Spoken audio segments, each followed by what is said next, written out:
والعصر إن الإنسان لفي خسر إلا الذين آمنوا وعملوا الصالحات وتواصوا بالحق وتواصوا بالصبر. وقال الله عز وجل قل هذه سبيلي أدعو إلى الله على بصيرة أنا ومن اتبعني وسبحان الله وما أنا من المشركين. وقال النبي صلى الله عليه وسلم الخلق عيال الله وأحب الخلق إلى الله من أحسن إلى عياله أو كما قال صلى الله عليه وسلم.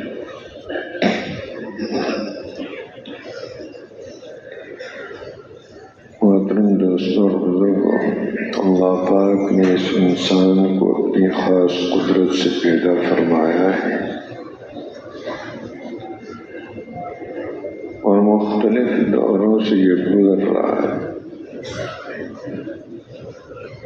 عالم ارواح میں تھا، پھر ماں کے پیٹ میں آ گیا، پھر دنیا میں، پھر آگے قبر میں، برزخ میں، پھر میدان محشر ہے، پھر اس کے لیے ہمیشہ ہمیشہ کے فیصلے ہیں۔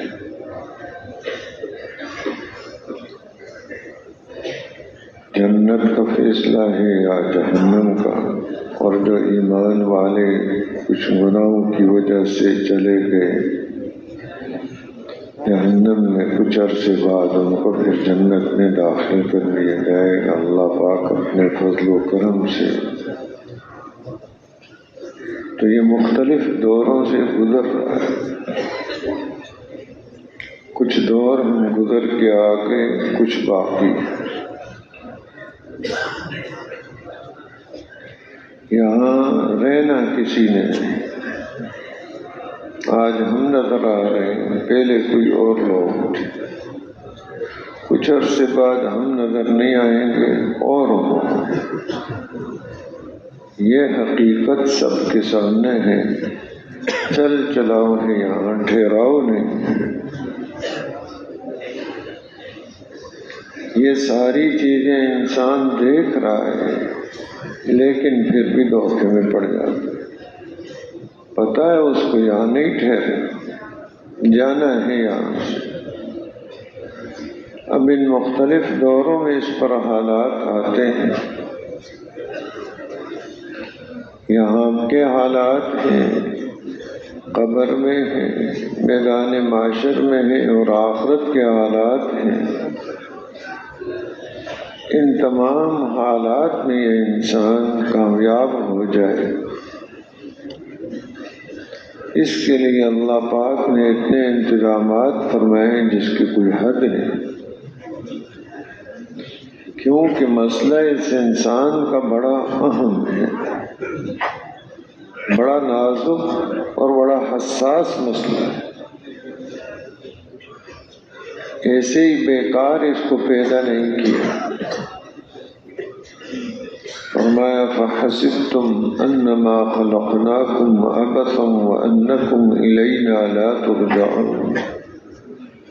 کیا یہ سمجھتے ہو کہ ہم نے تمہیں ایسے ہی بیکار پیدا کیا، اور یہ سمجھتے ہو کہ تم نے ہمارے پاس لوٹ کر نہیں آنا؟ یہ دونوں سمجھے غلط ہے۔ بیکار پیدا نہیں کیا، ایک بہت بڑے مقصد کے لیے پیدا ہے، اور یہ سمجھ کہ کہیں ہم نے واپس نہیں جانا، کوئی پوچھ نہیں ہوگی، یہ سمجھ بہت بڑی غلط ہے، بڑا دھوکہ ہے۔ ہم سب نے واپس اللہ کے پاس لوٹ کر جانا ہے، اور اللہ پاک میں پوچھیں گے، حساب کتاب لیں۔ بیکار کوئی نہیں آیا، بہت بڑے مقصد کے لیے اس کو پیدا کیا ہے۔ مسئلہ اس کا بڑا اہم ہے کہ ان ساری دوروں میں تمام حالات جو اس پر آنے والے ہیں، ہر حال میں یہ کامیاب ہو جائے۔ عالم ارواح میں اس سے پوچھ لیا الست بربکم قالوا بلی، پوچھ لیا اللہ پاک نے کیا میں تمہارا رب نہیں ہوں؟ سب نے عرض کیا کیوں نہیں، آپ ہی ہمارے رب ہیں۔ تو بنیاد اس کے اندر رکھ دی، تمام دوروں میں کامیاب ہونے کی بنیاد کہ اس کے اندر یہ بات ہے کہ رب ہمارے اللہ ہیں۔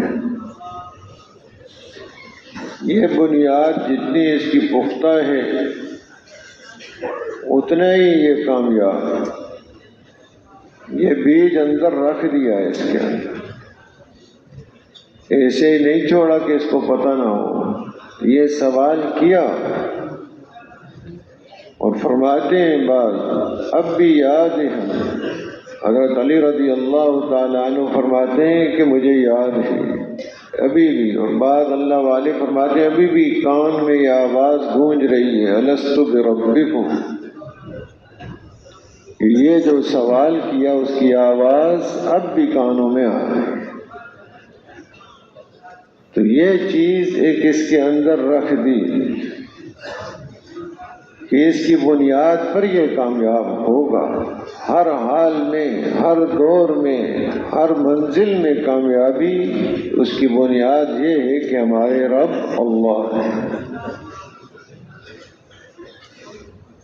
پھر جب دنیا میں آیا، ماں کے پیٹ میں اس کے جسم اور روح جمع ہو گیا، تو دنیا میں جو بھیجا ہے اس کو، فرمایا کل مولود یولد علی الفطرہ، اور ایک حدیث پاک میں ما من مولود الا یولد علی الفطرہ، ہر بچہ فطرت پر پیدا ہوتا ہے۔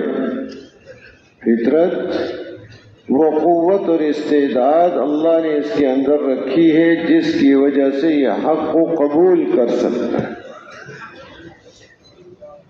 جس حق کی بنیاد پر ہر حال میں یہ کامیاب ہوگا، اس کے قبول کرنے کی استعداد، قوت، صلاحیت اس کے اندر پہلے سے رکھ دی۔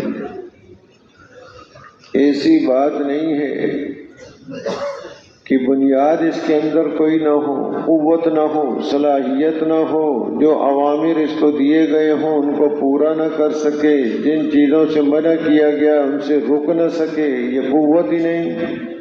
ایسی کوئی بات نہیں۔ لا یکلف اللہ نفسا الا وسعها، کسی ایسی بات کا اس کو مکلف ہی نہیں کیا جو اس کی وسعت سے باہر۔ ہر وہ بات جو کرنے کی ہے، حکم دیا جو کرنے کا، تو کرنے کی استعداد اور قوت اس کے اندر رکھی، اور جن باتوں سے روکا ہے ان باتوں سے رکنے کی قوت اور استعداد اس کے اندر رکھی۔ کوئی حکم ایسا نہیں دیا کہ یہ کہہ دیے تو ہو نہیں سکتا، ایسا کوئی حکم نہیں ہے۔ مال نہیں ہے اگر اس کے پاس، اس کے اوپر زکوٰۃ کا حکم نہیں ہے، حج کا حکم اس کے لیے نہیں ہے۔ مال ہے تو پھر یہ حکم ہے، نصاب ہے، اس کی جو شرائط ہیں وہ پوری ہیں، ساری باتیں حج کی، پھر اس کے اوپر ایسے ہی ساری زندگی میں جو اوامر دیے ہیں وہ ایسے ہی، کوئی اس کی وسعت سے باہر نہیں ہے۔ تو آیا ہے دنیا میں اس قوت اور استعداد کے ساتھ۔ آگے جو چیز بھی اس کو نظر آ رہی ہے، ہر چیز اس کی دعوت دے رہی ہے اس بات کو کہ خالق اور مالک صرف ایک اکیلے اللہ ہے۔ ہر گیائی کہ السمیع ہوید وحدہ لا شریک لہ ہوید وفی کل شیء لہ آیۃ علی انہ هو الواحد۔ ہر گھاس کا تنکا جو اگ رہا ہے وہ انسان کو دعوت دے رہا ہے کہ خالق اور مالک صرف ایک اکیلے اللہ ہے۔ ہر پتا دعوت دے رہا ہے۔ جس چیز کو بھی عبرت کی نگاہ سے دیکھے گا تو یہ اس کے آگے اللہ کی تعلق، اللہ کی معرفت، اللہ کی محبت، اللہ کی ذات عالی کا یقین، اللہ کی ذات عالی کا تأثر کہ خالق بھی وہی ہیں، مالک بھی وہی ہیں، بات بھی انہی کی چلتی ہے، خلق بھی انہی کی طرف سے اور امر بھی انہی کا چلتا ہے۔ ہر چیز اس بات کی دعوت دے رہی ہے، اور یہ کہ آگے جانا ہے، کرنا ہے کچھ یہاں پر، ہر چیز اس کو دعوت دے رہی ہے۔ حضرت ابو درداء رضی اللہ تعالی عنہ جا رہے تھے، دیکھا ایک آدمی 2 بیلوں سے کام لے رہا ہے۔ ایک بیل کام کرتے کرتے کھڑا ہو گیا، حیوان ہے، دوسرا بیل چل رہا ہے، کام کر رہا ہے۔ تو فرمانے لگے یہ جو چل رہا ہے یہ بیل والا ہے، اس کو کچھ نہیں کہے گا، چل رہا ہے، کام کر رہا ہے۔ جو بیل کھڑا ہو گیا ہے تو یہ اس کو ڈنڈے مارے گا، چلے کام کرے۔ تو فرمانے لگے ہم انسانوں کو اللہ پاک نے آخرت کی تیاری کے لیے یہاں بھیجا ہے۔ جو انسان آخرت کی تیاری میں چل رہا ہے، آخرت کی تیاری میں لگا ہوا ہے، اس کو کچھ نہیں کہا جائے، یہاں بھی اور آخرت میں بھی۔ اور جو کھڑا ہو گیا یا رخ کہیں اور کر لیا تو یہاں بھی ڈنڈے پڑیں گے اور آخرت میں بھی سزا۔ عبرت ہی عبرت کہ جس کام کے لیے اللہ نے ہمیں پیدا کیا ہے اس کی طرف بڑھ رہا ہے۔ موت آگے، میدان محشر ہے، ہر سانس اس کے قریب کر رہا ہے، ہر قدم اس کی طرف ہے۔ کہ ایسی چیزیں ہیں کہ جن کا کوئی انکار نہیں کر سکتا، کہ قدم سوئے مرقد، رخ سوئے دنیا، کدھر دیکھتے ہو کدھر جا رہے ہو؟ جا رہا ہے قبر کی طرف، دیکھ رہا ہے پیچھے مڑ کے، تو کیا حال ہوگا؟ جدھر جا رہا ہے ادھر ہی کو دیکھے، اسی کی تیاری میں لگا رہے، اسی کے لیے اللہ نے یہاں پیدا کیا ہے۔ سارے اسباب جو اس کے لیے مہیا کیے ہیں، یہ سارا ایک دارالامتحان ہے، اس کے لیے امتحان گاہ ہے، یہ سارا نظام اس کی راہبری کر رہا ہے۔ اور پھر مزید کرم فرمایا، انبیاء علیہ السلام جیسی عظیم شخصیتوں کو مبعوث فرمایا کہ اس کی راہبری کریں، اور وہ بڑے خیر خواہ ہوتے ہیں، بڑے شفیق، بڑے مہربان ہوتے ہیں۔ اس انسان کی خیر خواہی کے لیے ساری تکلیفیں برداشت کرتے ہیں، اس کی گستاخیاں برداشت کرتے ہیں، اس کی خیر خواہی میں کمی نہیں آنے دیتے۔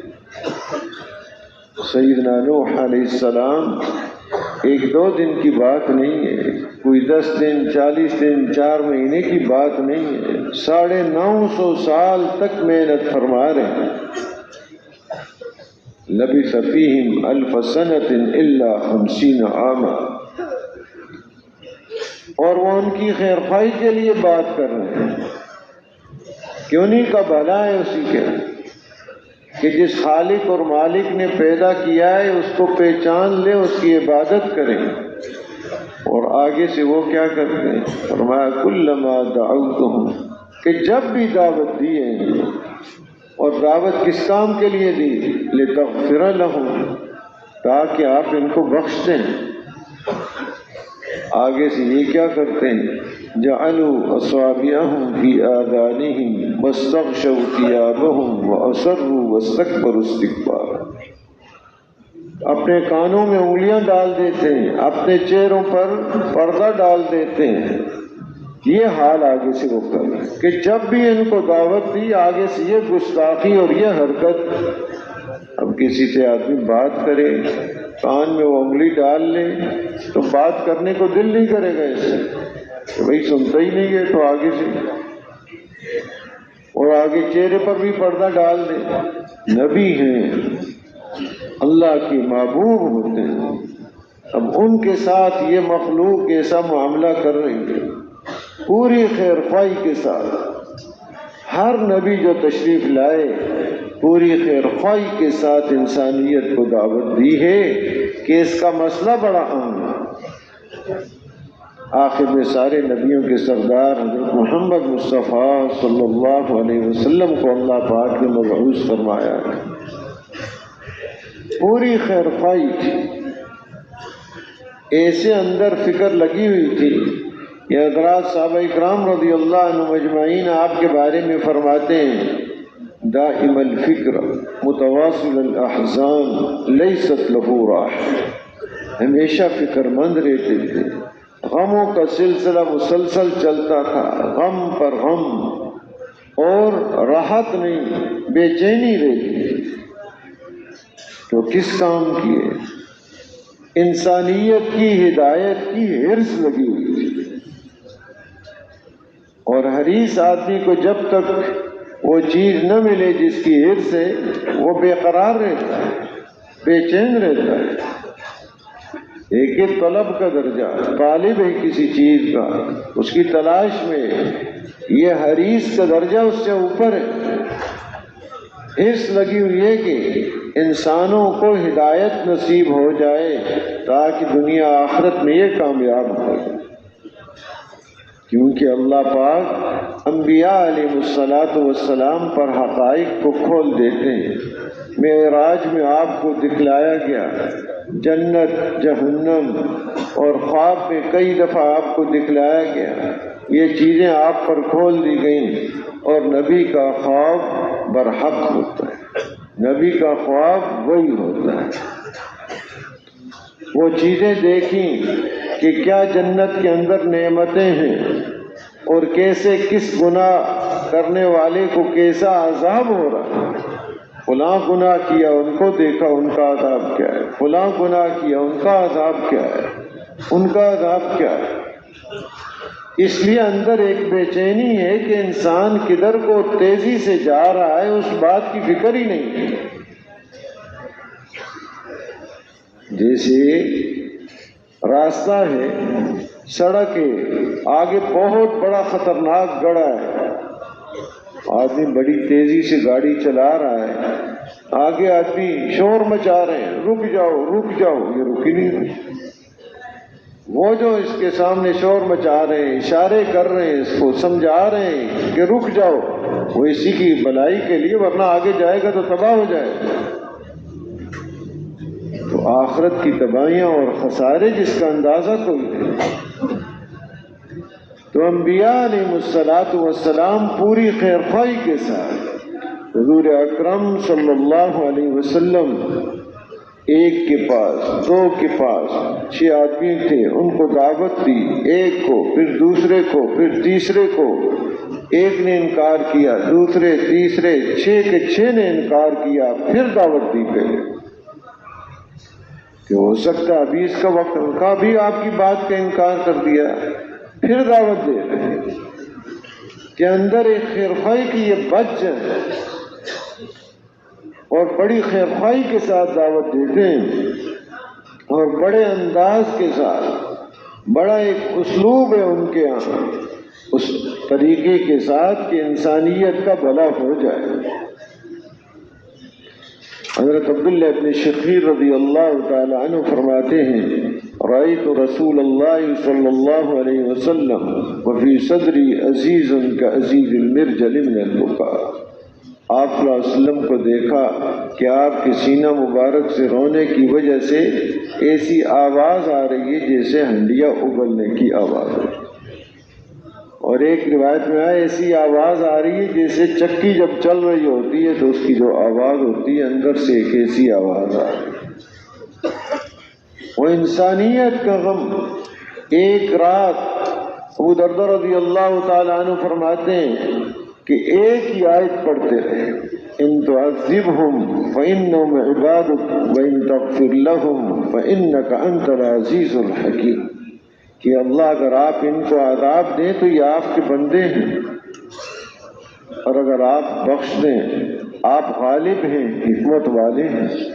مانگ رہے ہیں ساری رات امت کے کہ غم اور فکر طائف کے فتح مکہ کے موقع پر جب تشریف لائے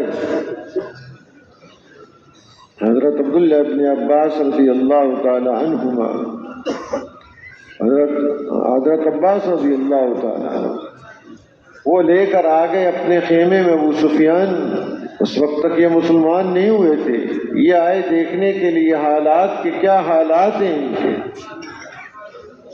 یہ اب آ گئے ہیں تو حال کیا ہے۔ کچھ اور آدمی بھی تھے، عباس رضی اللہ تعالیٰ عنہ پکڑ کر اپنے خیمے میں لے گئے اور ان کو سمجھا رہے ہیں، دعوت دے رہے ہیں ان کو۔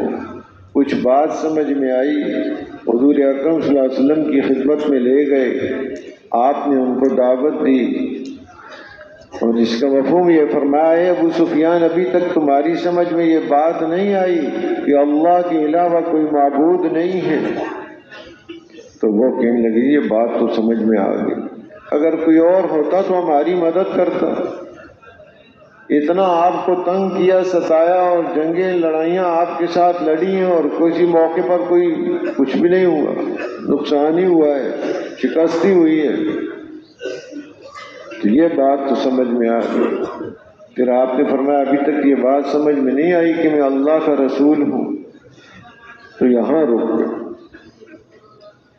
حضرت عباس رضی اللہ تعالیٰ عنہ پکڑ کے پھر لے گئے خیمے، پھر ان کو دعوت دے رہے ہیں، سمجھا رہے ہیں کہ جب تک حضرت محمد صلی اللہ علیہ وسلم کو اللہ کا رسول نہیں مانو گے تمہاری نجات نہیں ہو سکتی، اس کے بغیر کام نہیں چل سکتا۔ سمجھاتے رہے، بات سمجھ میں آئی، حضور صلی اللہ علیہ وسلم کی خدمت میں لے آئے، آپ نے دعوت دی، اللہ نے فضل فرمایا، ایمان کی دولت سے ان کو نواز دیا۔ حضرت عباس رضی اللہ عنہ نے عرض کیا کہ یہ اپنے قبیلہ کے سرداروں میں سے ہیں تو کوئی حوصلہ افزائی، عزت افزائی، اور اس وقت سارے مکہ مکرمہ والوں کا مسئلہ اپنی جان کا بچاؤ۔ سب کو پتہ ہے کہ 13 سال تک مکہ مکرمہ میں ستایا ہے، اب 8 سال مدینہ منورہ کے ہو گئے ہیں، 21 سال تک ان کو ستایا ہے ہم نے، ظالم کو بھی پتہ ہے اور مظلوم کو بھی پتہ ہے، کوئی نہیں بھولا۔ اب یہ فاتح بن کر آئے ہیں، اب ہمارے ساتھ یہ کیا معاملہ کریں گے؟ بلال رضی اللہ عنہ کے ساتھ کیا کیا، مصعب رضی اللہ تعالیٰ عنہ کے ساتھ ابو بکر صدیق رضی اللہ تعالیٰ عنہ، اور خود حضور اکرم صلی اللہ علیہ وسلم کو کتنا ستایا آپ کی صاحبزادیوں کے ساتھ کے، یہ ساری چیزیں سب کو پتہ ہے۔ اب وہ ڈرے ہوئے، سب سے بڑا مسئلہ ہر ایک کا امن کا ہے کہ امن مل جائے، جان بچ جائے، ورنہ چھوڑیں گے۔ تو آپ نے ارشاد فرمایا جس کا مفہوم یہ ہے کہ جو بھی ابو سفیان کے گھر میں داخل ہو گیا اس کو امن ہے، تو ایک عزت دی، ان کا بڑا مسئلہ حل کیا اور اس کو عزت دی کہ اس کے گھر کو امن کی جگہ بنا دیا۔ من دخل دار ابی سفیان فهو آمن۔ پھر انہوں نے عرض کیا کہ گھر تو میرا چھوٹا ہے، مسئلہ تو سارے لوگوں کا ہے، اس میں کتنے لوگ ہیں؟ ارشاد فرمایا جو بھی حرم میں آ گیا اس کو امن۔ یہ بھی بات بھی تو بہت زیادہ ہیں جنہوں نے ستایا ہے۔ تو پھر آپ نے ارشاد فرمایا جس کا مفہوم یہ من اغلق باب دارہ فهو آمن، جس نے بھی اپنے گھر کا دروازہ بند کر لیا ہے اس کو امن ہے۔ اپنے گھر ہر ایک کے پاس ہے، اپنے گھر میں رہے دروازہ بند کر لے اس کو امن ہے، یہ آپ نے امن دیا۔ اب آئے قوم کو سمجھانے لگے کہ جاؤ ان کے پاس بڑے معاف کرنے والے ہیں۔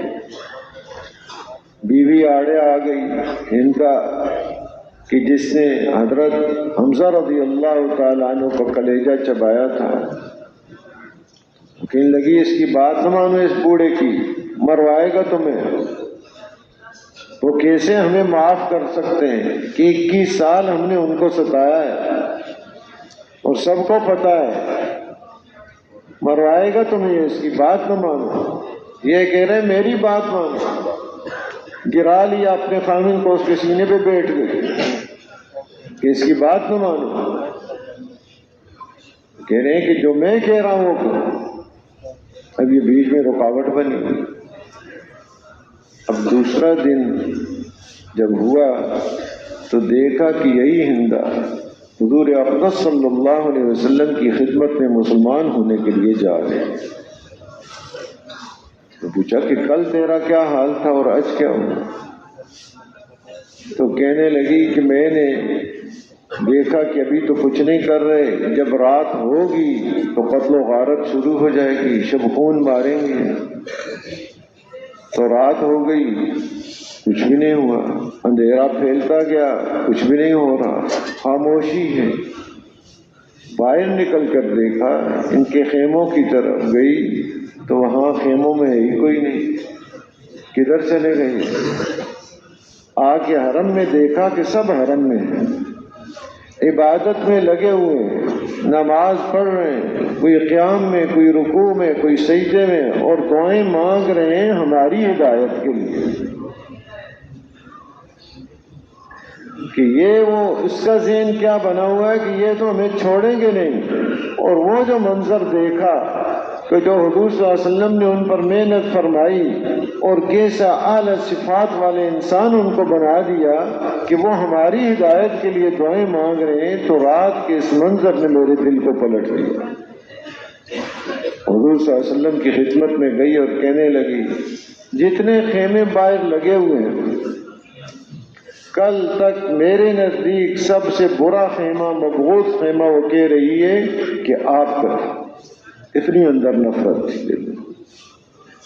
اور آج میرے نزدیک سب سے زیادہ محبوب خیمہ وہ آپ کا ہے۔ اللہ نے دل بدل دیا۔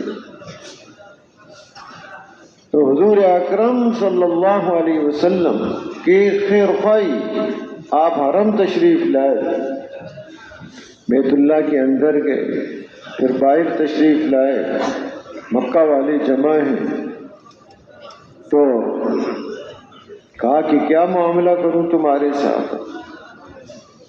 انہوں نے کہا آپ کریم لوگوں کی اولاد ہیں۔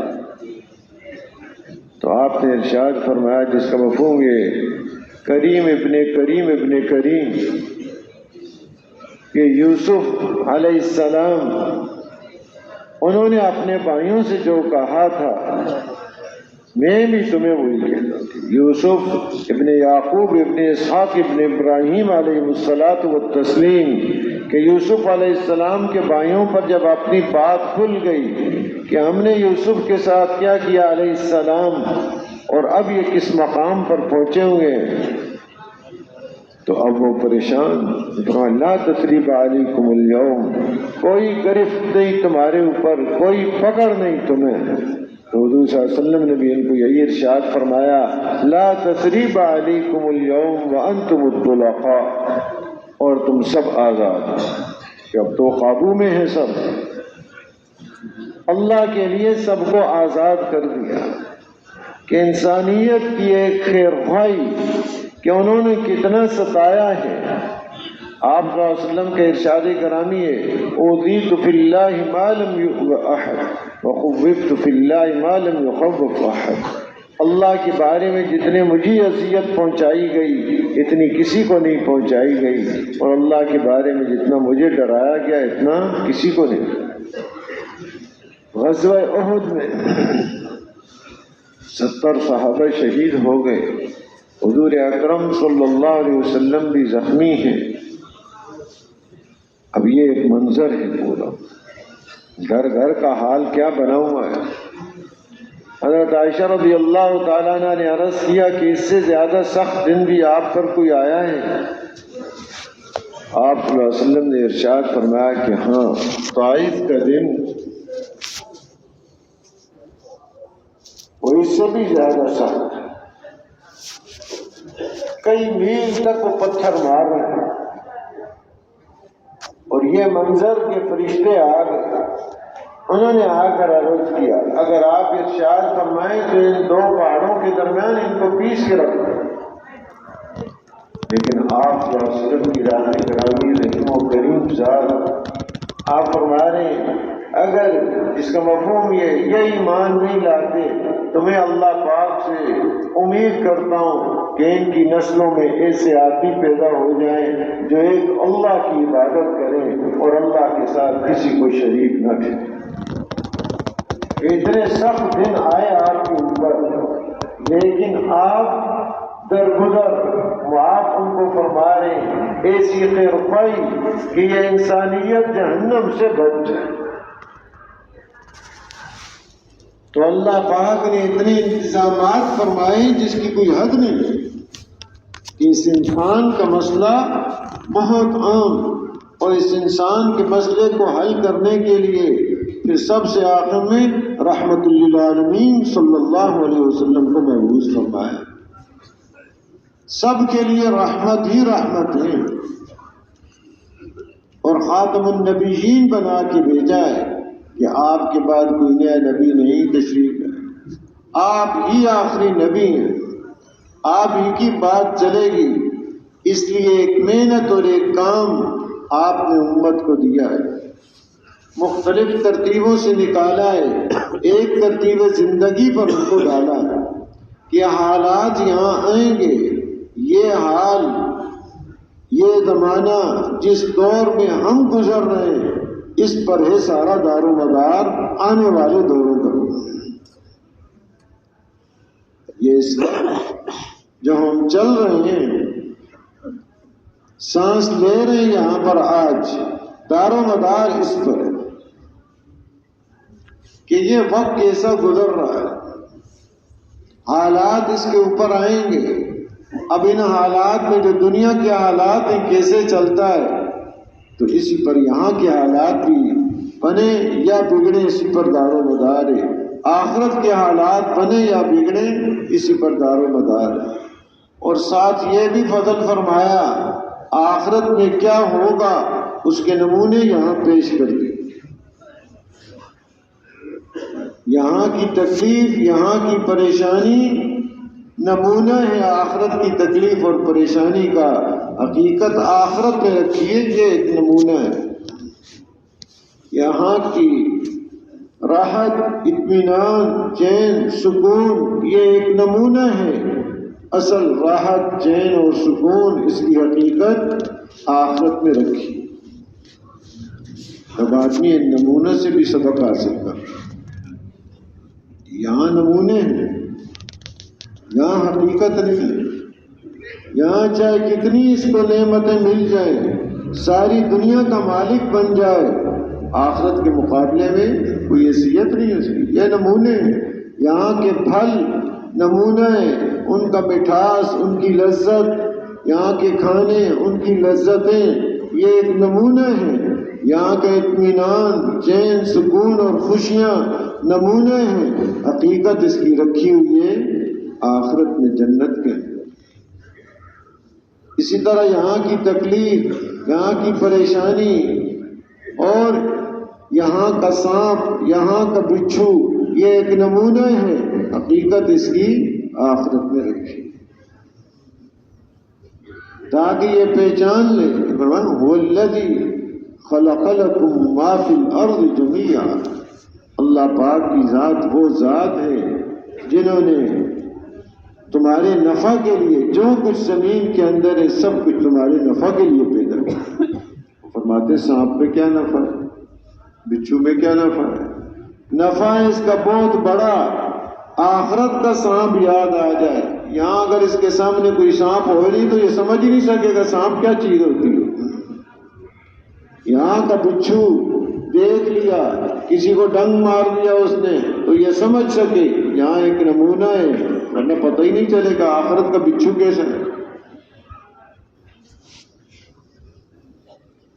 کہ یہاں کی یہ چیزیں، یہ تکلیفیں کہ اللہ محفوظ فرمائے یہاں کی تکلیفوں سے بھی، یہاں کی پریشانیوں سے بھی، یہ اس لیے سامنے رکھی ہیں کہ آخرت کا بچھو اور سانپ ایک دفعہ ڈنگ مارے گا 40 سال تک تڑپتا رہے گا۔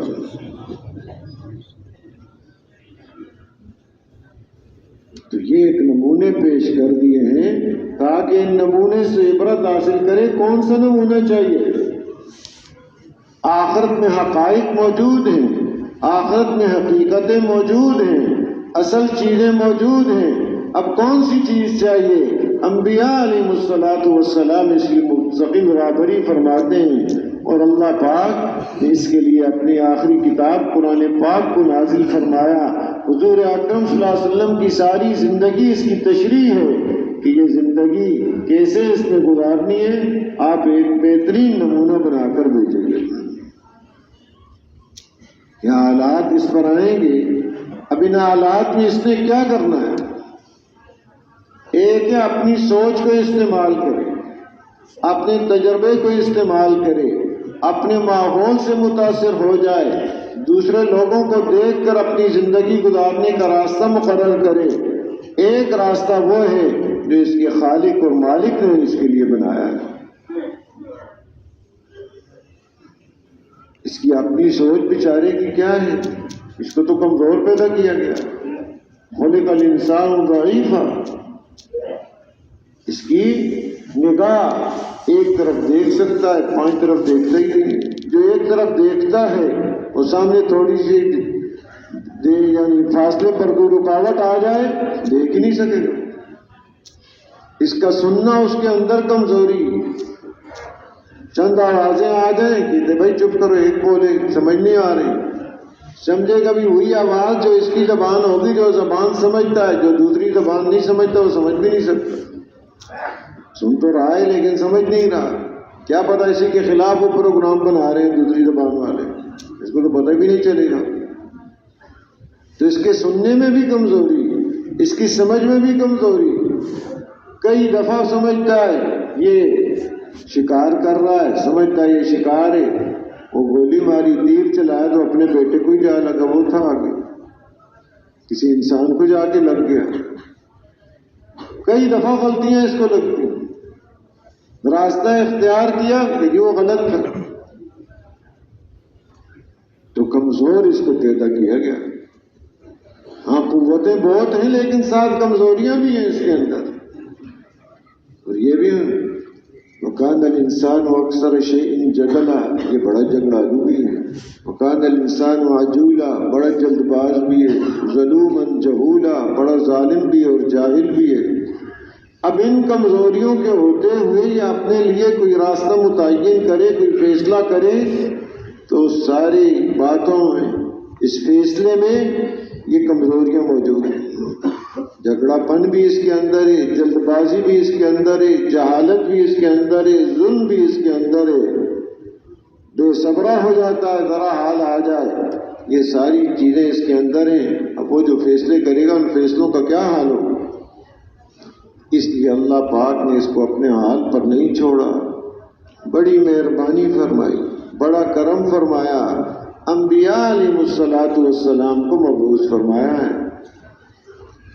کیونکہ جو دنیا میں سب جانتے ہیں، جس چیز کو جو بناتا ہے وہ جانتا ہے کہ اس چیز کا طریقہ استعمال کیا ہے، اور طریقہ استعمال کے لیے ہدایات بھی لکھ دیتے ہیں. یہ مشین بنائی ہے، اس کے لیے یہ ہدایات ہیں، ان طریقوں پر اس کو استعمال کرو. اور اگر کوئی اور بڑی مشین ہے، آدمی بھی ساتھ بھیج دیتے ہیں، یہ تمہیں سکھائے گا کہ اس مشین کو کیسے استعمال کرو. تو جو وہ ہدایات دیتے ہیں اسی کے مطابق چلتا ہے. جو اس کتابچے پہ لکھا ہوا ہوتا ہے اسی کے مطابق چلتا ہے. یہ نہیں کہتا میں تو بڑا پڑھا لکھا ہوں، میں تو بڑا سمجھدار ہوں، اتنا عرصہ میں پڑھتا رہا، یہ گاڑی خریدی ہے میں نے اپنے پیسے سے تو میری مرضی چلے گی، ان کی بات میں نہیں مانتا، میرے پاس تو یہ اتنی بڑی ڈگری ہے.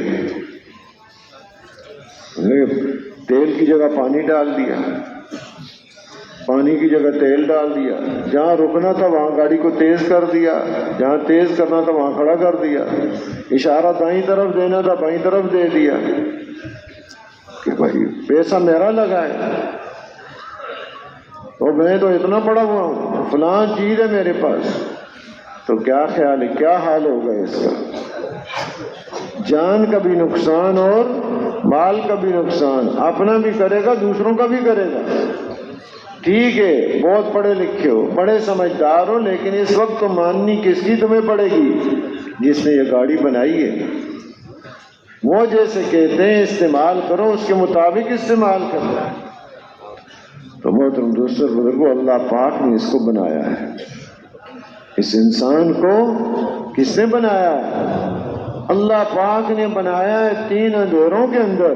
دنیا کی کوئی مشین اندھیرے میں نہیں بن سکتی، تار بھی نہیں جوڑ سکتے کہ 2 تاریں جوڑ لیں اندھیرے میں، وہ بھی پتہ نہیں چلے گا۔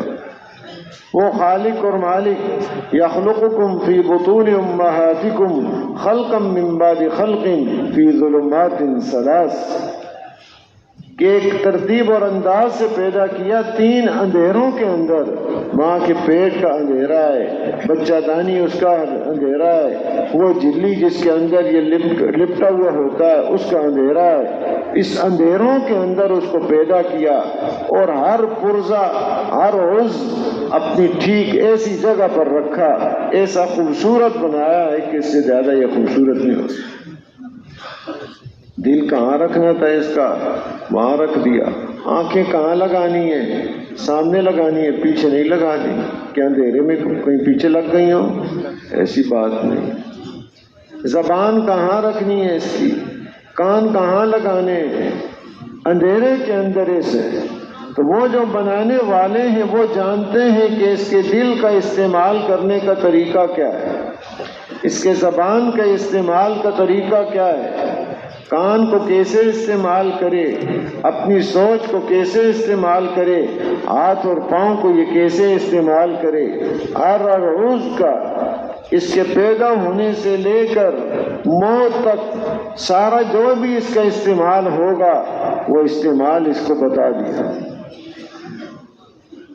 بچہ ہے تو اس کے والدین کے ذمہ کر دیا کہ اب بچہ یہ پیدا ہوا ہے تو کیا کرنا ہے۔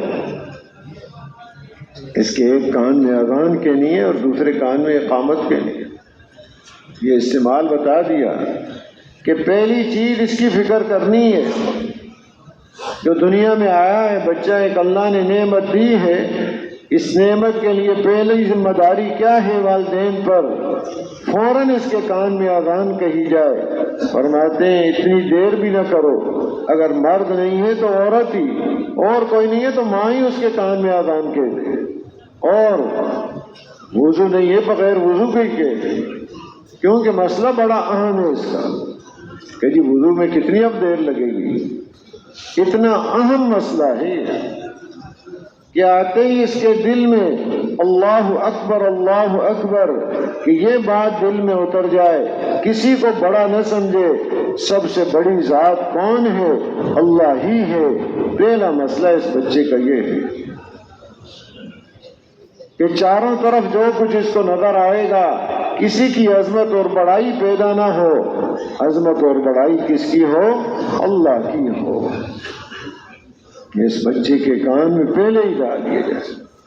اور کان کے بارے میں حدیث پاک میں آتا ہے جس کا مفہوم ہے اما الاذن فقمع، یہ کان ایک کیف ہے، پیپا ہے، جیسے بوتل کے اوپر پیپا رکھتے ہیں، بوتل میں کوئی چیز ڈالنی ہے، تیل ڈالنا ہے، ایسے ڈالیں گے تو باہر گر جائے گا، کیف اوپر پیپا رکھ دیتے ہیں، اس میں ڈالتے ہیں، سیدھا بوتل کے اندر وہ تیل جاتا ہے۔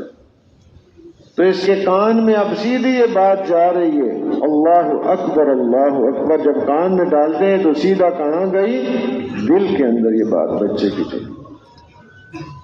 اشہد ان لا الہ الا اللہ اشہد ان محمد رسول اللہ، یہ بات پہلے دن سے ہی کہ کسی کی طرف التفات نہیں کرنا، جی لگانے کے قابل یہاں کوئی نہیں، تو دنیا میں آ رہا ہے، بڑی چیزیں نظر آئیں گی، بہت کچھ زیب و زینت ہوگی، بڑی چمک دمک ہوگی، کسی چیز کی طرف نہیں، دل لگانے کے قابل صرف ایک ہی ذات ہے، وہ اللہ ہے۔ کسی کی عظمت بڑائی نہ ہو، کسی کا تاثر، کسی سے امید نہ ہو، کسی سے خوف نہ ہو، خوف اور امید ہے تو صرف اللہ ہی سے۔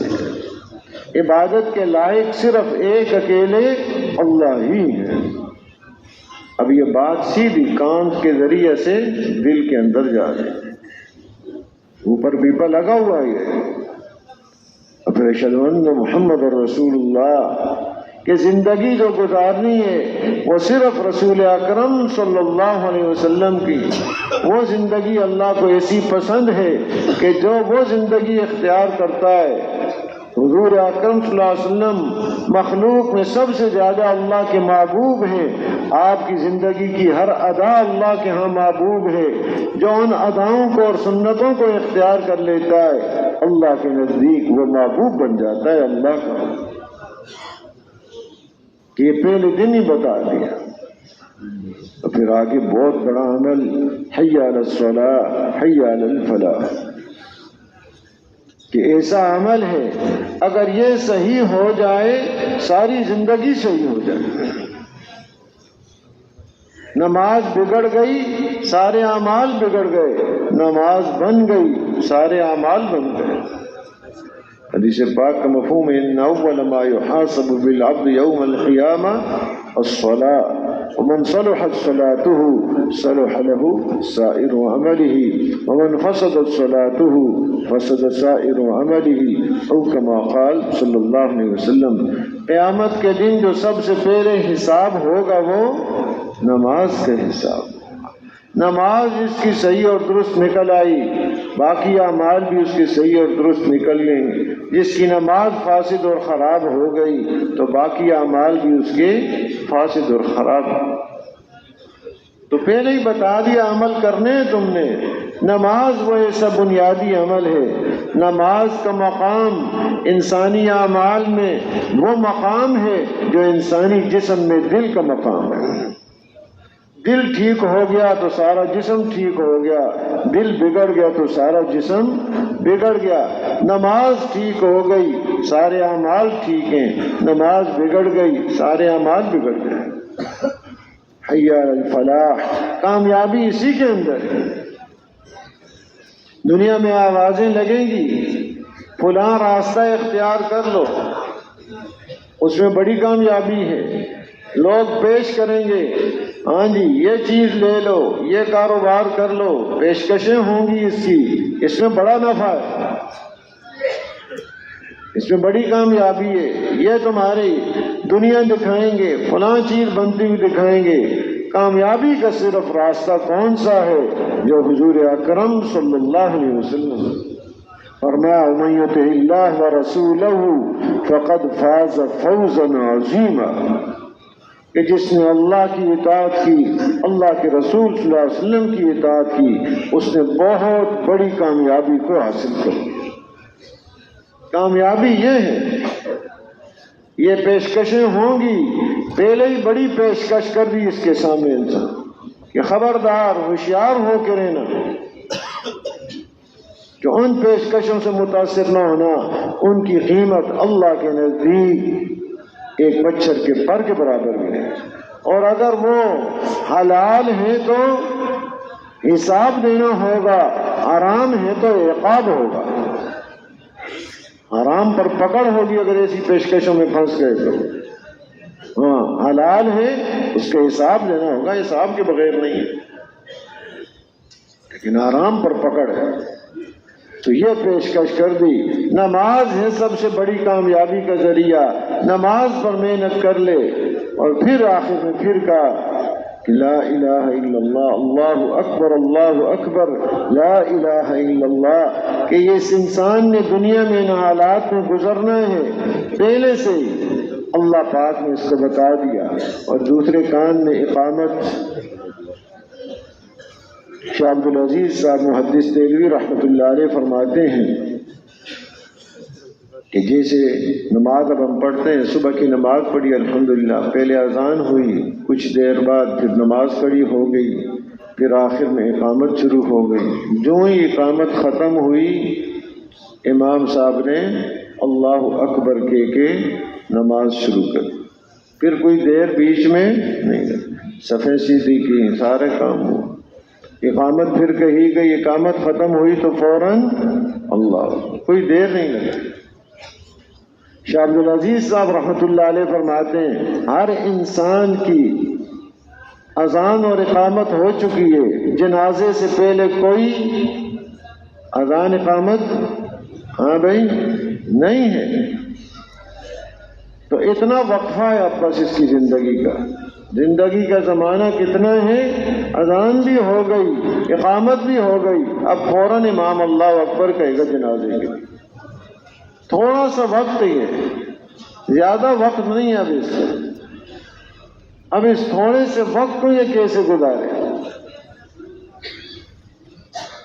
وقت بہت تھوڑا ہے لیکن اتنا قیمتی وقت ہے کہ جس کا اندازہ کوئی نہیں، اسی لیے اس کے لیے عالم ارواح میں پھر دنیا میں آیا تو فطرت کے ساتھ، اب جب باہر آیا ہے تو فوراً اس کو حکم ہے کہ یہ بات بتا دو، وقت تیرا بہت تھوڑا ہے، بس تھوڑے وقت کو کیسے گزارنا ہے، بنیادی عمل بھی بتا دیے، دل کے اندر کس کی عظمت ہو، کس کی بڑائی ہو، کس کی محبت ہو، یہ چیزیں بھی بتا دی، راستہ کن کا اختیار کرنا ہے پوری راہبری کر دی، اس لیے اذان کو کہتے ہیں دعوت تامہ ہے، مکمل دعوت، پوری دعوت اس کو مل گئی، زندگی کیسے گزارنی ہے اس کی، تو حالات اس کے اوپر آئیں گے یہاں دنیا کے اندر، اب یہاں کے حالات کا بننا اور بگڑنا وہ کس پر ہے، اس کے اندر کی قوت، جسم سے نکلنے والے اعمال پر اس کا دار اندر کیا چیز ہے،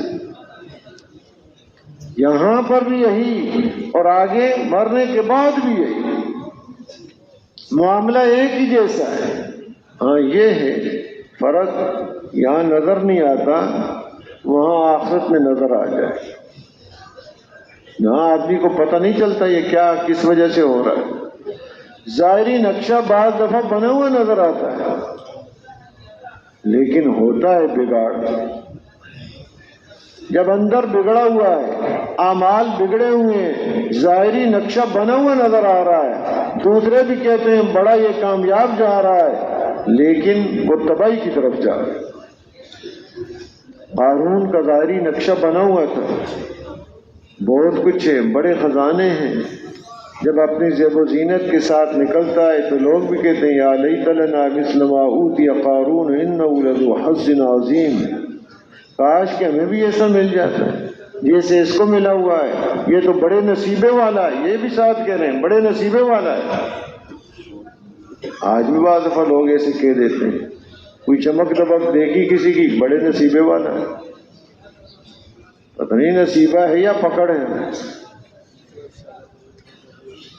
تو علم والوں نے کہا دنیا سے جو بے رغبت ہیں، وقال الذین اوتوا العلم ویلکم ثواب اللہ خیر لمن آمن وعمل صالحا ولا یلقاها الا الصابرون، انہوں نے یہ بات کہی ہلاکت ہو تمہارے لیے، کیا باتیں کہہ رہے ہو، اس زیب و زینت سے متاثر ہو کے یہ باتیں کر رہے ہو، بہتر کیا چیز ہے، ثواب اللہ، جو اللہ کی طرف سے آدمی کو، جو اللہ کی ذات عالی پر ایمان لایا ہے، اچھے عمل کیے، اس کو جو بدلہ اور ثواب ملے گا وہ بہتر چیز ہے، وَلَا يُلَقَّاهَا إِلَّا الصَّابِرُونَ، ہاں یہ چیزیں ملا کرتی ہیں ان لوگوں کو جو صبر کرنے والے، بنیاد صحیح چلنے کے لیے جو اصل چیز ہے وہ آدمی کا صبر ہے، آدمی جو صحیح چلتا ہے، صبر کا معنی ایک تو یہ معنی کوئی مصیبت پریشانی آئی اس پر صبر کرے، ایک یہ کہ اللہ نے جو جن باتوں سے منع کیا ہے، معاصی نافرمانیاں، ان سے رک جانا، اور جو کام کرنے کے حکم دیے طاعات ہیں ان پر جم جانا، یہ ایک صبر۔ اب یہ جو دولتیں ملتی ہیں آخرت کی وہ صبر کرنے والوں کو، حضرت مولانا نظرمان صاحب دعوت برکات میں فرماتے ہیں صبر آدمی کی بریک ہے، یہ بریک ڈھیلی ہے تو پھر تو پتہ نہیں کیا کر دے گا، نقصان کر دے گا، حادثہ ہی حادثہ ہوگا، کبھی ادھر حادثہ کرے گا کبھی ادھر حادثہ، بریک ہی نہیں اس کی۔ تو آدمی جو صحیح چلے گا اپنی اس بریک سے، یہ قوت اس کے پاس ہے، ہاں نافرمانی کی چیز آئی فوراً بریک لگا، ہاں اس چیز پر اب جمنا ہے، نیکی کا کام ہے، جم گیا اس کے اوپر، کوئی مشکل حالات ہیں اس پر صبر کرنا ہے، برداشت کرنا ہے، تو یہ چیزیں بنیاد ہے سارے دین پر چلنے کی۔ اس لیے سورہ والعصر میں 3 چیزوں کے ساتھ آخری چیز صبر کو فرمایا، والعصر ان الانسان لفی خسر الا الذین آمنوا وعملوا الصالحات وتواصوا بالحق وتواصوا بالصبر، کہ ان چیزوں پر چلنے کی بنیاد یہ آدمی اپنے اندر پیدا کرے، یہ قوت، یہ صفت پیدا کرے، اب چیزیں آسان ہوں گی۔ تو وہ بتایا کہ تم اس کے ظاہری نقشے سے متاثر ہو گئے، ظاہری چیز وہ تو سب تباہ کرنے والی ہے، اللہ کے ہاں جو بہتر ہے، ثواب جو ملنے والا ایمان والے کو اور اچھے عمل کرنے والے کو وہ بہتر ہے، اور یہ دولتیں ملا کرتی ہیں ان لوگوں کو جو صبر کرنے والے ہیں، جمنے والے ہیں۔ جب اس کی ہلاکت کا وقت آیا، زمین میں دھنسنے لگا، وہ مال بھی اس کے اوپر رکھ دیا، یہ نہ سمجھے کہ ہاں جی مال تو چلو رکھ دو ادھر کام آ جائے گا، مال کام نہیں آئے گا، یہ مال تو تباہی کا ذریعہ بنے گا۔ کام تو آئے گا ایمان اور اچھے عمل۔ کھانے کے لیے کچھ نہیں، پینے کے لیے کچھ نہیں، رہنے کے لیے مکان نہیں، کوئی سواری نہیں ہے، کوئی دنیا میں پوچھتا نہیں ہے، لیکن ایمان عمل کی دولت اس سے اللہ پاک نے نوازا ہے، اس کے کام حل ہوں گے، مسائل اس کے حل ہوں گے، اللہ کی محبت اس کو نصیب ہوگی۔ اب وہی ساز و سامان سارا اس کے سر پر رکھ دیا، قیامت تک زمین میں دھنستا چلا جائے گا۔ اب ظاہری نقشہ اس کا کیا نظر آ رہا ہے؟ وہ تو بنا بڑی جیب و زینت، لوگ بھی متاثر ہیں۔ جب ایمان عمل بگڑ گیا تو حالات بگڑ کے رہیں گے، چاہے ظاہری نقشہ کچھ ہی ہو۔ سیدنا یوسف علیہ السلام، اب ظاہری نقشہ کیا ہے؟ بھائیوں نے کنویں میں پھینک دیا، 2 دفعہ غلام بنا کر بیچے گئے، اور نعوذ باللہ تہمت لگائی گئی ان کے اوپر، اور جیل میں ڈال دیا گیا۔ کوئی پرسان حال نہیں ہے، پردیسی آدمی ہے، کوئی پوچھتا ہی نہیں ہے، جیل میں پڑے ہوئے ہیں، کوئی ان کا مقدمہ کوئی سوچو، کوئی دیکھو کیا بات ہے، کوئی پوچھ کچھ نہیں۔ لیکن نظام اللہ کا چلتا ہے، نظام دنیا کے نظاموں سے کچھ نہیں ہوتا، نظام کس کا چلتا ہے؟ اللہ کا چلتا ہے۔ اب وہ نظام ہے، اندر ایمان ہے، تقوی ہے، صبر کی دولت ہے، یہ چیزیں بڑی مشکل گھڑی آئی ان کے اوپر، دروازے بند کر دیے گئے، اللہ نے گناہ سے بچایا، دروازے خود بخود کھل گئے کہ اندر یہ دولت اور یہ قوت اور طاقت موجود ہے، ظاہری چیزیں روک نہیں سکتی ہیں۔ اب جیل کے اندر ہیں، بادشاہ کو خواب آیا نظر، اس نے اپنے ہم نشینوں سے تعبیر پوچھی، وہ کہنے لگے ایسے ہی خیالات ہیں، کوئی تعبیر، اضغاث و احلام، ایسے ہی خیالات ہیں۔ اس کو تسلی نہ ہوئی، حضرت یوسف علیہ السلام کے پاس آدمی بھیجا، انہوں نے تعبیر بتا دی، یہ حالات آئیں گے، اور مزید چیز تدبیر بھی بتا دی، ان کاموں میں کیا کرنا ہے۔ بادشاہ نے سوچا اتنا قیمتی آدمی ہے اور ہم نے جیل میں ڈال رکھا ہے، حکم دیا تو نہیں بھی میرے پاس لے کر آ جاؤ ایسے آدمی، ایسے آدمی کو تو میں اپنے لیے خاص رکھوں گا، استخلص لنفسی، اپنے خاص امور میں ان سے مشورہ لوں گا۔ اتنا ذہین سمجھدار آدمی کہاں ڈال رکھا ہے کہ جن کو پہلے بٹھایا ہوا تھا، جو پاس بیٹھنے والے، وہ تو کہہ رہے ہیں اضغاث و احلام، بس ایسے ہی خیالات ہیں، کوئی خواب کی حقیقت نہیں ہے۔ تو اب یہ باہر نہیں آئے فوراً، فَاسْأَلُوا مَا بَالُ النِّسْوَةِ اللَّاتِي قَطَّعْنَ أَيْدِيَهُنَّ، پہلے مسئلہ تو صاف کرو، باہر کے لوگ کیا کہیں گے کہ بھائی تہمت لگی نعوذ باللہ ان کے اوپر، وہ تو ان کو باہر کر دیں۔ ان عورتوں سے پوچھو جنہوں نے اپنے ہاتھ کاٹ لیے تھے، کیا مسئلہ تھا؟ اب جو بات کی تحقیق ہوئی، حقیقت سامنے آ گئی، عزیز مصر کی بیوی زلیخا وہ بھی کہنے لگی الآن حصحص الحق، انا راودت عن نفسی وانہ لمن الصادقین، اب حق واضح ہو گیا، میں نے ان کو اپنی طرف بلایا پھسلایا تھا لیکن وہ میرے جال میں نہیں پھنسے، وہ سچے لوگوں میں سے اب آ گئے۔ لیکن توجہ اللہ کی طرف ہے، نبی ہوتے ہیں، معصوم ہوتے ہیں، اللہ پاک حفاظت فرماتے ہیں ان کی، اپنی طرف نہیں، عظمت اور بڑائی ہے اور دل کی التجا اور توجہ صرف اللہ کی طرف۔ وما ابرئ نفسی ان النفس لامارۃ بالسوء۔ اب بادشاہ نے کہا میں اپنے لیے ان کو رکھوں گا۔ اب حالات ان کے اوپر آئیں گے، حالات میں کون صحیح یہ کام کر سکتا ہے، کوئی نظر نہیں آیا،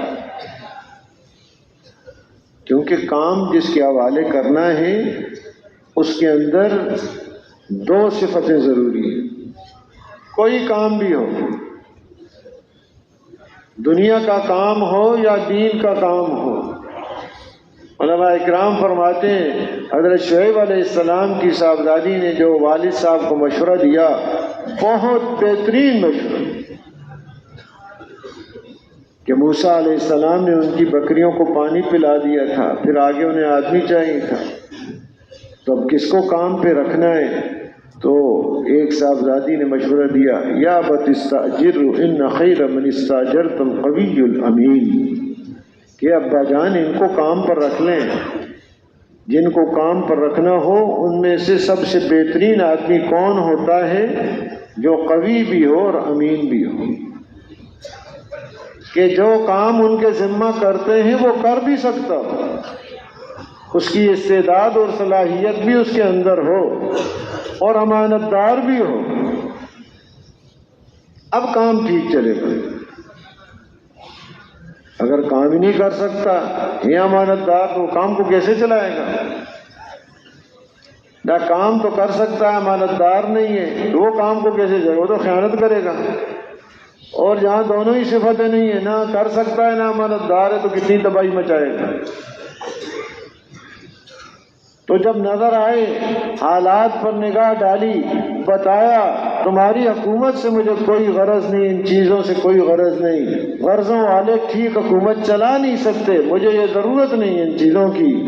یہ اب اس وقت ایک انسانیت فاقے میں پڑ جائے گی، مسئلہ انسانیت کا ہے اور کوئی صحیح تقسیم کرنے والا نظر نہیں آ رہا۔ تو اب فرماتے ہیں کہ جو ایسا آدمی ہو جس کو اللہ نے قوت اور استعداد دے رکھی ہو تو اب اپنے آپ کو پیش کرے، ورنہ اس پر بھی ذمہ داری ہے، کیوں نہیں پیش کیا؟ جب نظر آ رہا ہے کوئی نہیں اس مجمع میں ایسا آدمی، ان لوگوں میں کوئی نہیں ہے اس کے مصاحبین میں سے جو صحیح کام کر سکے، تو پھر لوگ بھوکے مریں گے۔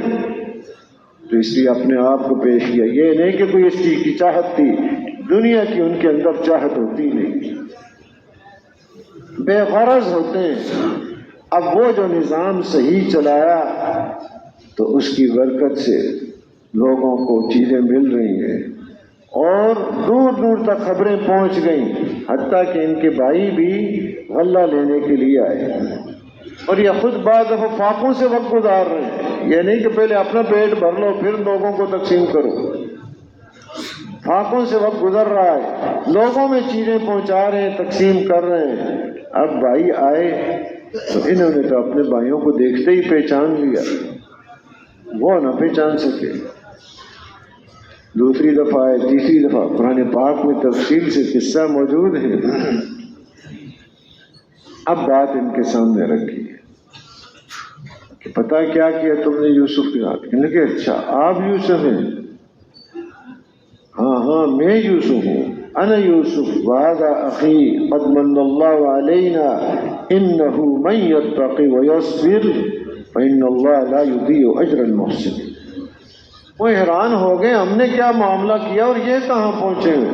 انہیں بتایا حیرانگی کی ضرورت نہیں ہے، حیرانگی کی کیا اس میں ضرورت ہے، حقیقت کیا ہے وہ بتا دیا۔ اللہ کے ہاں یہ قاعدہ اور قانون ہے، من یتقی ویصبر، جو بھی ہوگا تقوی اختیار کرے، صبر اختیار کرے، اللہ پاک نیکی کرنے والوں کے اجر کو ضائع نہیں کیا کرتا۔ دنیا کی بھی عزتیں اور شرافتیں اور بڑائیاں اور محبتیں اور اطمینان اور چین اور سکون یہ نصیب فرماتے ہیں، اور آخرت کی عزتیں اور بڑائیاں، اطمینان، چین، سکون جس کا اندازہ کوئی نہیں، وہ بھی اللہ پاک اس دولت سے نصیب فرماتے ہیں۔ کہ ظاہری نقشہ بگڑا ہوا نظر آ رہا ہے لیکن اندر تقویٰ ہے، صبر کی دولت موجود ہے۔ اللہ پاک نے دنیا کی بھی عزتیں اور آخرت کی بھی عزتیں اور کامیابیاں نصیب فرمائیں۔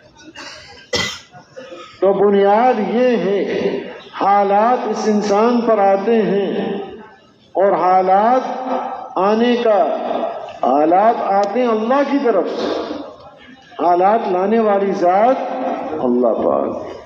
اطمینان ہو، چین سکون ہو یا خوف ہو، امن ہو یا جنگ ہو، لڑائی ہو، دوستی ہو، الفتیں اور محبتیں ہوں یا نفرتیں ہوں اور عداوت اور بغض ہو، بیماری ہو، صحت ہو، جو بھی حال آ رہا ہے وہ کس کی طرف سے ہے؟ اللہ کی طرف سے ہے۔ لیکن اللہ کی طرف سے حالات لانے کا ایک ضابطہ ہے، اندھیر نگری نہیں ہے۔ جیسے یہ دو قصے عرض کیے کہ ایمان اور عمل بگڑا ہوا ہے، حالات بگڑ کے رہیں گے چاہے ظاہری نقشہ بنا ہوا نظر آئے۔ ایمان، اعمال، تقوی، صبر کی دولتیں نصیب ہیں، حالات بن کے رہیں گے چاہے ظاہری نقشہ کچھ نظر آئے۔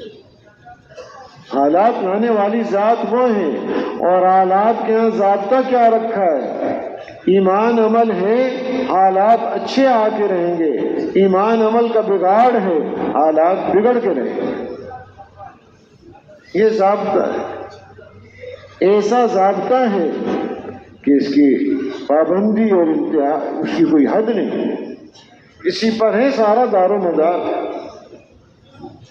یہ آج دھوکہ لگا ہوا ہے، چیزیں پاس ہو جائیں گی، اسباب سامان یہ چیزیں آ جائیں گی، میرے حالات بن جائیں گے۔ تھوڑی چیزیں ہوں گی، تھوڑے اسباب ہوں گے، حالات تھوڑے بنیں گے، زیادہ ہوں گے تو زیادہ حالات بنیں گے۔ یہ بہت بڑا انسانیت کو دھوکہ لگا ہوا ہے۔ انبیاء علیہ الصلوۃ والسلام اسی دھوکے سے نکالتے ہیں۔ حالات کا تعلق ان چیزوں کے ساتھ نہیں ہے۔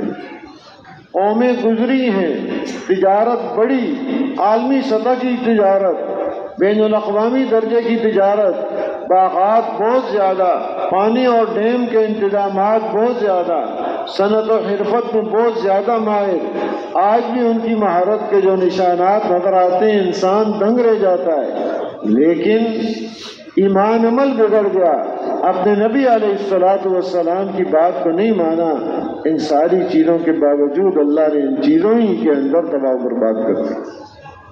چیزیں موجود تھیں، سب کچھ تھے، عہدے موجود تھے، بادشاہت موجود ہے، اسباب موجود ہیں، ایمان عمل بگڑ گیا، اللہ نے تباہ کر دیا۔ یہ ایک مستقل ضابطہ ہے۔ حالات کو جوڑا ہے انسان کے اعمال کے ساتھ، اور اعمال کو جوڑا ہے انسان کے جسم کے اعضاء و جوارح کے ساتھ، اور اعضاء و جوارح کو دل کے ساتھ جوڑا ہے، اسباب کے ساتھ نہیں جوڑا۔ جیسے حالات کو اسباب کے ساتھ نہیں جوڑا، ایسے اس کے اعضاء و جوارح کو بھی اسباب اور مال کے ساتھ نہیں جوڑا کہ مال ہوگا تو اس کی آنکھ دیکھے گی، غریب آدمی اس کی آنکھ نہیں دیکھتی۔ مال ہوگا تو اس کے کان سنیں گے، یہ غریب فقیر آدمی اس کے کان نہیں سنیں گے۔ کوئی ان چیزوں کے ساتھ نہیں جوڑا۔ غریب بھی سن رہا ہے، مال والا بھی سن رہا ہے، غریب کی آنکھ بھی دیکھتی ہے اور مال والے کی آنکھ بھی دیکھتی ہے۔ ان کا تعلق کس کے ساتھ ہے؟ دل کے ساتھ۔ آنکھ، کان، اعضاء و جوارح کا تعلق دل کے ساتھ ہے۔ اگر دل چاہتا ہے کسی سے بات کرنے کو تو اس سے بات کرتا ہے، ورنہ کہ بھائی میرا دل ہی نہیں کرتا اس آدمی سے تو بات کرنے کو، وہ کہتا ہے میرا دل نہیں کرتا اس کو تو دیکھنے کو بھی میرا دل نہیں کرتا۔ وہ خود کہہ دیتا ہے اس کو نہیں دیکھتا، اس سے بات نہیں کرتا۔ دل چاہتا ہے تو بات کرتا ہے، دل چاہتا ہے تو دیکھتا ہے، ورنہ نہیں دیکھتا۔ تو اعضاء و جوارح کو دل کے ساتھ انبیاء علیہ السلام کی بنیادی محنت کی بنیاد کیا ہے؟ انسانیت کے قلوب پر محنت کرتے، انسانیت کے دلوں پر محنت کرتے ہیں۔ یہ دل بن جائے، اس کے جسم سے نکلنے والے اعمال وہ بنے ہوئے نکلیں گے۔ جب اعمال بنے ہوئے نکلیں گے اللہ پاک اس کے حالات کو بنا دے، اور اگر دل بگڑا ہوا تو جسم سے نکلنے والے اعمال بھی کیا ہوں گے؟ بگڑے ہوئے اعمال ہوں گے۔ جب اعمال بگڑے ہوئے تو حالات بھی اس کے کیا ہوں گے؟ بگڑ جائیں۔ مستقل ایک ضابطہ ہے، ایسے نہیں کرے کچھ ہو جائے کچھ اور، یہ بات نہیں۔ ایک ضابطہ اور قانون اللہ پاک نے رکھا ہے۔ آج تک کوئی ایسے نہیں ہوئے جن کا دل بنا ہوا ہو، اعمال بنے ہوئے ہوں اور حالات بگاڑ کے آ جائیں، ایسی بات نہیں، ایسی ہوئی نہیں۔ ہر حال میں وہ کامیاب ہے۔ ہاں دنیا کے نقشے کے جیسے ابھی بتایا سیدنا یوسف علیہ السلام ظاہری نقشہ کچھ نظر آیا، اور اس ظاہری نقشے اور حالات پر بھی اللہ پاک کامیاب کرتے ہیں۔ ایمان والے کو تو ایک کانٹا چبھتا ہے، تھوڑی سی تکلیف اس کو ہوتی ہے، اس کی بھی اللہ کے نزدیک بہت بڑی قدر و قیمت ہے، جس کا حد کوئی نہیں۔ یہ نہیں کہ ظاہری نقشہ یہ ہو گیا تو یہ کوئی ناکام ہو گئے، ہرگز ایسا نہیں۔ ایمان والے کے ساتھ معاملہ فرمایا حدیث پاک میں، جس کا مفہوم یہ عجبا لامر المؤمن ان الامر كله له خير وليس ذلك لاحد الا لمؤمن ان اصابته السراء شكر فكان خيرا له وان اصابته الضراء صبر فكان خيرا له۔ کہ مومن کا معاملہ ہی عجیب ہے، اس کا ہر کام، ہر عمل، ہر خیر، ہر عمل جو ہے، ہر امر وہ خیر ہی خیر، بلائی بلائی۔ اور آگے فرمایا وَلَيْسَ ذَلِكَ لِأَحَدٍ، یہ ہر ایک کے لیے نہیں ہے بلکہ صرف کس کے لیے ہے؟ ایمان والے کے لیے۔ ایمان والے کا ہر معاملہ خیر ہے۔ اگر اس کو کوئی خوشی، فراخی، یہ چیزیں پہنچتی ہیں، اس پر اللہ کا شکر ادا کر، اتراتا نہیں ہے یہ میرا کمال ہے، ہم نے ایسا کیا، ہم ایسے پرانے، ہم کارگزاری ہماری ایسی ہے، ہم تجربہ کار ہیں۔ اللہ کا شکر ادا کر، اللہ کی توفیق سے۔ کوئی اندر اترانا نہیں، ورنہ یہ پکڑ میں آ جاتا ہے۔ یہ غرہ اگر داخل ہو گیا، غرور پڑ گیا اندر، تباہ ہو جائے گا۔ اللہ کا شکر ادا کرتا ہے، اللہ تیری طرف سے ہے یہ نعمت، تو اللہ پاک جب شکر کی دولت نصیب فرماتے ہیں اور آگے بڑھ جاتا ہے، یہ اس کے حق میں بہتر۔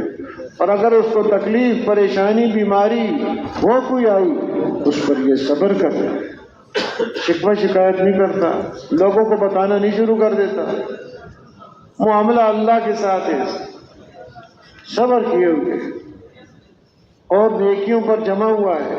اب یہ کوئی تکلیف آئی، اس پر صبر کیا، تو یہ صبر کرنا بھی اس کے حق میں بہتر۔ وہ تو فرمایا انما یوفی الصابرون اجرہم بغیر حساب، صبر کرنے والوں کو تو بے حساب اللہ پاک عطا فرمائے۔ وَإِنَّ اللَّهَ مَعَ الصَّابِرِينَ، اللہ پاک ہو جاتے ہیں صبر کرنے والوں کے ساتھ۔ تو کسی حال میں اس کا نقصان نہیں ہے۔ ظاہری جو حالات ہیں اس کو فیصلہ نہیں سمجھنا کہ یہ کیا حال ہے، ظاہری نقشہ کچھ ہو سکتا ہے، اصل مدار عمل پر ہے اور اندر کے یقین پر ہے۔ کہتے ہیں جب وہ ایمان والے جنہوں نے دنیا میں کچھ مشقتیں اٹھائیں، تکلیفیں اٹھائیں، اور وہ ایمان والے جن کو وہ تکلیفیں نہیں پہنچیں، راحت آرام سے رہے، یہ راحت آرام والے جب ان کے اجر کو دیکھیں گے یہ تمنا کریں گے کاش کہ ہمارے جسم کو کینچیوں کے ساتھ کترا جاتا۔ کہ ان تکلیفوں پر صبر کرنے والے، مصیبتوں پر جو ایمان کی دولت سے نوازے ہوئے ہیں، اچھے عمل جن کو نصیب ہے اور کوئی پریشانی آ گئی، ان کو جو مل رہا اس کا اندازہ کوئی نہیں۔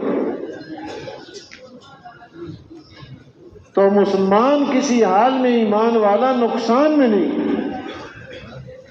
اللہ پاک کی ذات بڑی کریم ذات ہے، کرم کرتے ہیں، فضل فرماتے ہیں، ہم کرتے تھوڑا ہیں، وہ بہت عطا کرتے ہیں،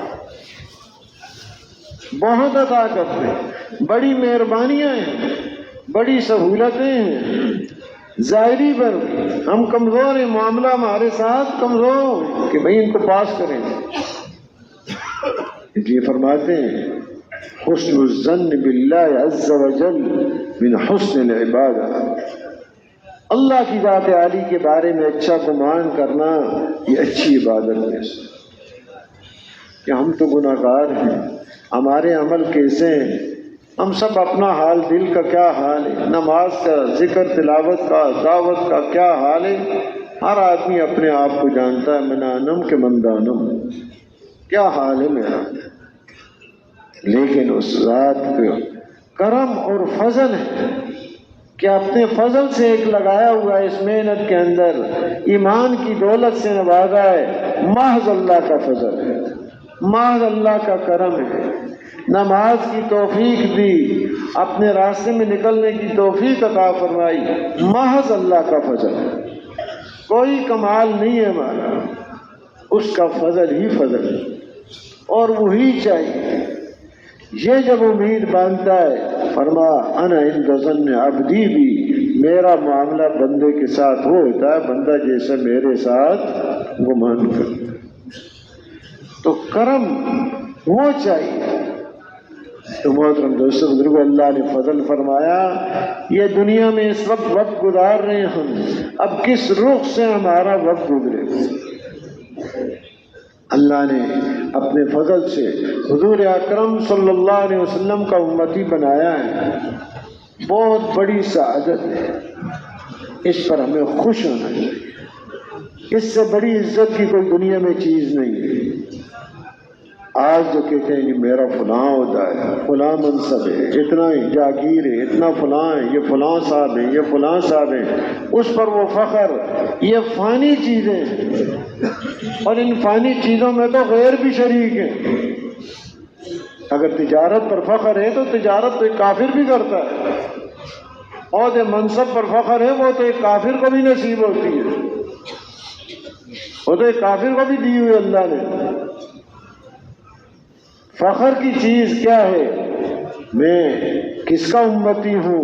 رحمت للعالمین خاتم النبیین صلی اللہ علیہ وسلم کا امتی، اس نسبت میں اور کوئی شریک نہیں، جو آپ پر ایمان لایا وہی اس نسبت میں شریک ہے،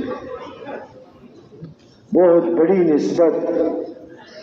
اب اس نسبت کا تقاضا کہ جو غم آپ صلی اللہ علیہ وسلم کے قلب مبارک میں تھا اس کا کوئی حصہ مجھے نصیب ہے، بہت بڑی دولت ہے، ہر ایک کی خیر خواہی آپ کے قلب مبارک کے اندر، ستانے والے خوب ستا رہے ہیں لیکن آپ ان کے لیے ہدایت کی دعا مانگو۔ غزوہ احد میں جب یہ واقعہ ہو گیا تو بعض نے عرض کیا الا دعوت علیہم یا رسول اللہ، کیا آپ ان کے خلاف دعا نہیں فرماتے؟ آپ نے ہاتھ اٹھائے تو عباس سمجھے کہ ابھی آپ دعا فرمائیں گے اور اللہ پاک ان کو تباہ کر دیں گے۔ آپ نے کیا فرمایا؟ اللہم اہد قومی فإنہم لا یعلمون، اے اللہ میری اس قوم کو ہدایت دے دے، یہ جانتے نہیں۔ اتنی تکلیفوں کے بعد بھی کہ ان کی ہدایت کے مسئلہ ہدایت کا ہے۔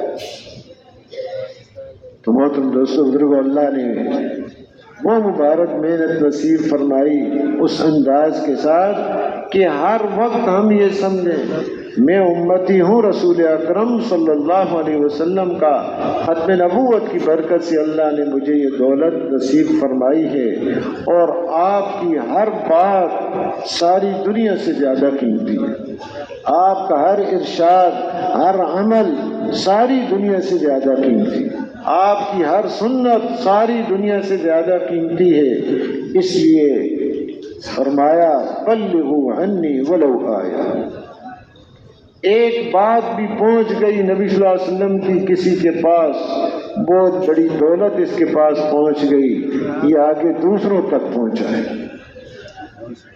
اس کو اپنے پاس نہ رکھے، بس روک کے رکھ لیا اپنے پاس، بلغوا عنی، اتنی تعمیم کر دی، اتنا عام کر دیا اس کو، ایک بات پہنچاؤ آگے۔ وجہ یہ ہے کہ وہ ایک بات پوری انسانیت کی نفع کی بات، اگر اتنی بات پتہ ہے نماز ہمیں پڑھنی چاہیے، یہ بہت بڑی بات ہے، اس کو آگے پہنچائیں، اپنے پاس روک کے نہ رکھیں۔ ہمیں پتہ ہے سچ بولنا چاہیے، جھوٹ سے بچنا چاہیے، یہ ہمارے نبی صلی اللہ علیہ وسلم کی باتوں میں سے یہ دین کی باتیں ہیں، ان باتوں کو ہم آگے پہنچائیں۔ آپ ارشاد فرما گئے کہ یہ انسانیت کی ضرورت ہے۔ جیسے لوگ پیاسے مر رہے ہوں، کسی کے پاس پانی ہو، اب اسے کیا کرنا چاہیے جی؟ پانی پلائے، جائے ایک کے پاس، دوسرے کے پاس، تیسرے کے پاس، اب یہ بیٹھا ہوا ہے، لوگ مر رہے ہیں، بھائی پانی پلاؤ۔ پانی سے زیادہ ضروری حضور اکرم صلی اللہ علیہ وسلم کی ایک بات، جس کے پاس ہے وہ پانی سے زیادہ ضروری ہے۔ پانی نہ ملا تو مر جائے گا، موت ناکامی نہیں ہے، ایمان کے بغیر، دین کے بغیر موت یہ ناکامی ہے۔ موت آ گئی، ایمان نصیب ہو گیا، یہ انسان کامیاب ہے۔ پانی ملا اس کو، کھانا پینا ملتا رہا، موت آئی بغیر ایمان کے، یہ ناکام ہے۔ غزوہ احد میں 70 صحابہ شہید ہوئے، اور ابو سفیان بعد میں مسلمان ہوئے فتح مکہ کے موقع پر، تو حضرت عمر رضی اللہ عنہ تو کہنے لگے کہ 70 بدر میں کہنے لگے کہ کفار مارے گئے تھے، اب 70 مسلمان شہید ہو گئے، 70 برابر ہو گئے۔ تو ظاہری فیصلہ یہی کرے گا، ظاہری نگاہ دنیا اس کا یہی فیصلہ کرے گی، 70 ادھر 70 ادھر برابر۔ حضرت عمر رضی اللہ عنہ فرمایا برابر کہاں ہوئے؟ تمہارے 70 جہنم میں گئے اور ہمارے 70 جنت میں گئے، برابر کہاں ہو سکتے؟ اور قرآن پاک میں فرمایا لا یستوی اصحاب النار واصحاب الجنہ، جہنم والے اور جنت والے برابر نہیں ہو سکتے، اصحاب الجنت هم الفائزون، جنت والے ہی کامیاب، برابر کہاں ہے؟ تو موت ایمان کی حالت میں آئی ہے کامیاب۔ عرض یہ کر رہا تھا نبی صلی اللہ علیہ وسلم کی ہر بات پانی سے زیادہ اہم۔ جیسے لوگ پیاسے مر رہے ہیں، ایک آدمی کے پاس پانی ہے، سب کہیں بھائی جا پانی پلا دو، ہمیں دے دیں، ہم جا کے ان کو پلا کے آ جاتے ہیں۔ اس سے زیادہ اہم ہے نبی صلی اللہ علیہ وسلم کی بات کہ انسانیت تک یہ بات پہنچائی جائے، ورنہ انسانیت تباہی کے گڑھوں میں چلی جائے گی، نکلنا وہاں سے نہیں ہو سکتا، وہاں سے نکلے ہوئی نہیں، باتیں پہنچائیں، یہ دین کی بات ہے، اللہ نے یہ دولت نصیب فرمائی ہے، حضور صلی اللہ علیہ وسلم کا امتی بنایا ہے، یہ بڑی عزت کی، بڑے فخر کی، بڑی خوشی کی چیز ہے۔ اب اس کی ذمہ داری کیا ہے کہ یہ دین کی باتیں دوسروں تک پہنچیں۔ تو اللہ پاک نے فضل و کرم فرمایا کہ اس گئے گزرے دور میں جہاں ہر ایک اپنی فکر میں لگا ہوا، بلکہ ایسا لگ گیا اپنی فکر میں کہ اپنے آپ کو ہی بھول گیا، دوسروں کی فکر تو ہے ہی کوئی نہیں، اپنی فکر ہے لیکن بھولا ہوا ہے اپنے آپ کہ میں نے کرنا کیا ہے، وہ بھولا ہوا ہے، اور سمجھ رہا اپنے آپ کو بڑا سمجھدار۔ ایسے زمانے میں اللہ پاک نے وہ محنت نصیب فرما دی جس میں اجتماعیت، عمومیت، نقل و حرکت، ایک جگہ بیٹھ کے یہ کام نہیں ہو سکتا، نقل و حرکت، ایک فرد یہ کام نہیں کر سکتا، اجتماعیت، بے لوث بے غرض ہو کر محض یہی چاہیے اللہ راضی ہو جائے اور کچھ نہیں چاہیے، اور محنت کا جو تقاضا ہے اس پر اپنے آپ کو لگانا۔ ایک تو یہ نہیں کہ میرا وقت اتنا ہے 40 دینے 4 مہینے، ایک ہے تقاضا، صحابہ کی ترتیب وہ تھی، تھوڑا وقت ہے، تھوڑا دور کہے تو دور، قریب کہے تو قریب، لیکن ایک سیکھنے کے لیے اللہ والوں نے ایک ترتیب بنا دی تاکہ ہم ہم تو عرصہ ہو گیا امت یہ کام چھوڑی، اجتماعی طور پر بند نہیں ہوا یہ کام، اللہ والے کرتے رہے، علماء مشائخ یہ کام کرتے رہے، دین کی بات دوسروں تک پہنچاتے رہے، ایک ایک کئی لاکھ کی ہدایت کا ذریعہ اللہ پاک نے ان کو بنایا ہے، وہ اللہ نے روحانی طاقت ان کو دی ہوئی، محنت وہ فرماتے رہے، کام بند نہیں ہوا۔ لیکن یہ کہ ہر فرد امت یہ سمجھے کہ میرے ذمہ یہ کام ہے، میں نے اس کو کرنا ہے، میری صلاحیتیں، میری جان، میرا مال، میرا وقت اس پر لگ جائے، اس میں ہم نے آنا ہے۔ کیا خیال ہے؟ تیار ہیں جی اس کے لیے؟ اللہ پاک آسان فرمائے، قبول فرمائے۔ اور دوسرا یہ کہ مانگنا ہے اللہ پاک سے، مانگتے ہیں جو خصوصی اوقات ہیں ان میں بھی، عمل سے پہلے بھی، عمل کے بعد بھی، عمل کرتے ہوئے بھی دل اللہ سے مانگ رہا ہوں کہ اللہ مجھے بھی، میرے خاندان کو، میرے تعلق والوں کو، پورے انسانیت کو اس مبارک محنت کے لیے قبول فرما دے، صلاحیتوں کو ضائع ہونے سے بچا دے۔ اب گزارش یہ ہے کہ ماشاءاللہ آپ حضرات بیٹھے ہوئے ہیں، صبح سے اٹھے ہوئے اعمال میں لگے ہوئے ہیں، انسان ہیں، ضرورتیں تقاضے ہیں ہمارے، لیکن جب تک یہاں سے جانے کا نہ کہا جائے ہم بیٹھے۔ کیا خیال ہے؟ تیار ہے اس کے لیے؟ مہمانوں سے بھی یہی گزارش ہے، ہم دوسروں کے جمنے کا ذریعہ بنے تو سب کا ثواب انشاءاللہ ملے گا۔ تو گزارش ہے کہ جن بھائیوں کے میرے وقت لگ چکے ہیں، قواعد پورے ہیں، بیرون کے لیے فرمائیں 7 اور 7 ماہ کے لیے کون کون بھائی تیار ہے؟ ماشاءاللہ ماشاءاللہ فرمائیں بیرون کے لیے کون کون؟